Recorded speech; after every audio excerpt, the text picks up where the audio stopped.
pada intinya memang perkara Pak EFA ini, Pak Febri Adriansa, memang adalah perkara koordinasi kami.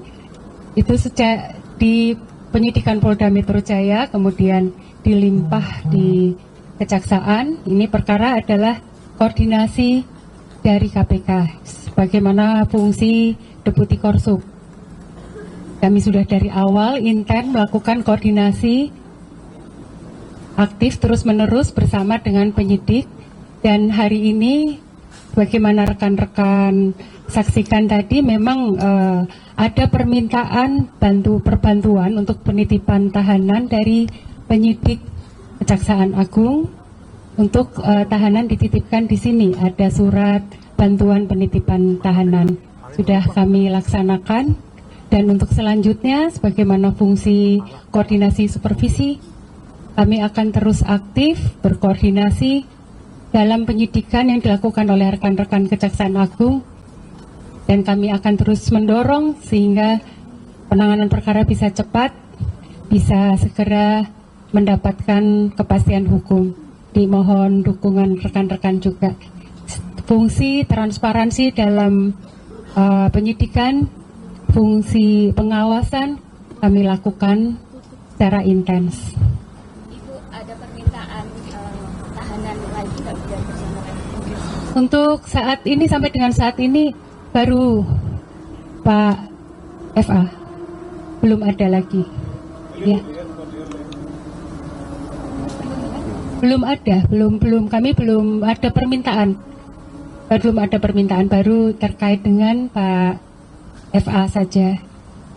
Bu, tadi kan Pak FA bilang dia dikriminalisasi gitu ya. Di KPK sebagai lembaga yang supervisi kasus ini, tanggapannya seperti apa? Saya rasa tidak lah, Pak. Kawan-kawan penyidik pasti profesional dalam melaksanakan tugasnya. Tidak mungkin kalau misalnya, ya itu sudah domennya kawan-kawan penyidik ya. Kalau selama kami dalam koordinasi perkara, kami belum tidak melihat itu.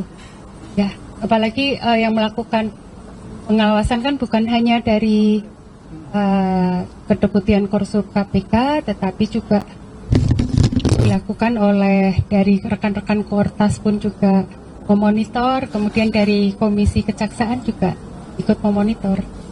Bu, ada yang janggal nggak sih Bu dalam temuan KPK dari mulai pelimpahan dari Polda terus ke Kejagung, lalu waktu konvers di Polda pada waktu itu juga kan pantauan di lapangan beberapa nama yang harusnya ikut konvers sudah dicabut. Nah itu ada yang janggal nggak sebelum akhirnya kasusnya dilimpahkan ke Kejagung? Ini tidak melihat kejanggalan, Mas, karena kami pun tetap ada di situ untuk melakukan koordinasi. Cuman kan itu sudah terwakili oleh teman-teman dari Humas Polda Metro Jaya. Jadi yang penting kan kami sudah dari siang di situ bersama Pak Dekdak, kita mengkoordinasikan, mendiskusikan penanganan perkara sampai dengan mendapatkan informasi terkait penyidikan. Itu sudah. Kalau nggak ada masalah sebenarnya, karena saya sendiri juga posisi masih di situ juga. Terkait permintaan dari Kejaksaan Agung untuk menitipkan tahanan kepada KPK itu sejak kapan ya? Dan surat dari Kejaksaan Agung dikirim ke KPK soal penitipan tahanan ini itu dari kapan? Dari pagi kita sudah menerima untuk permintaan perbantuan penitipan tahanan. Berarti untuk itu surat dikirim ke KPK hari ini, bro? Yang kami terima, saya nggak lupa memonitor tanggalnya, tapi sudah diterima. Jadi kami bisa persiapan itu sudah. Ya, sudah kami terima ya, dan surat perbantuan untuk penitipan tahanan itu resmi, dan kami sudah ajukan juga ke pimpinan.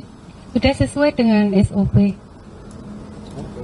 Jadi kalau kawan-kawan mencermati dari awal memang proses hukum terkait dengan perkara ini juga dilakukan secara terbuka, baik pada saat penanganan perkara ini di Polda dan di Kortas Tipikor, kemudian pelimpahan di Kejaksaan Agung, semuanya juga dilakukan secara terbuka. sehingga masyarakat termasuk kawan-kawan jurnalis juga bisa ikut memantau perkembangannya seperti apa. Dan tentunya kita sama-sama melihat progresnya positif, mulai dari penerbitan sprindik baru, kemudian pembentukan tim khusus, dan hari ini kita sama-sama melihat terkait dengan progres penahanan terhadap tersangka saudara FA. Termasuk ketika nanti dilakukan penitipan penahanan di rutan KPK juga pastinya KPK akan sesuai dengan protap di rutan Gedung Merah Putih KPK. Download Tribun X sekarang, menghadirkan lokal menjadi Indonesia.